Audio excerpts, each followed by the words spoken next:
This video comes to you in 4 parts. Part 1. I've been reading a book recently called Deep Economy by Bill McKibben, which argues that in order to build environmentally sustainable economies, we need to relocalize and focus on growing community rather than growing wealth. One of the things that McKibben cites throughout the book is the tendency of wealthy countries like the United States to constantly desire more things. The problem with this is that there are a multitude of studies that show that at the wealth we already have, having more things doesn't actually make us any happier. In fact, studies around the world have shown that wealth correlates with happiness up to about $10,000, but after that, the amount of money you have has almost no correlation with how happy you are. But we as individuals don't realize this because the Western economic model is based on the sole premise that more is better.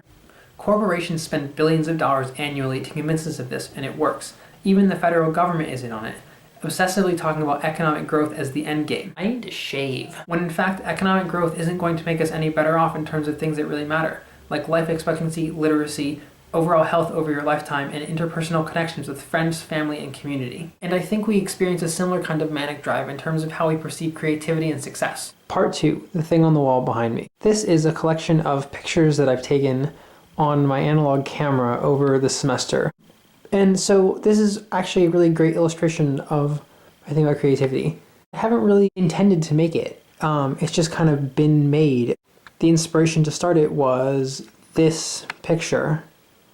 I thought it was really beautiful. I was like, I'm going to put it on my wall. And then went and grabbed a bunch of different pictures, and it's grown into something that I think is really beautiful and that I'm actually really proud of. But it was completely an accident. I think that if we spend our whole lives trying really, really hard, we're going to miss a lot of stuff, which is the exact opposite of what we're told when we're growing up. Everyone says to us, try really hard and you'll do well. And I mean, that's true, but in some ways that's entirely misguided because the most important things happen when you don't notice them. All of the things that I'm the most proud of are things that I wasn't expecting to be proud of. Just look at all of it.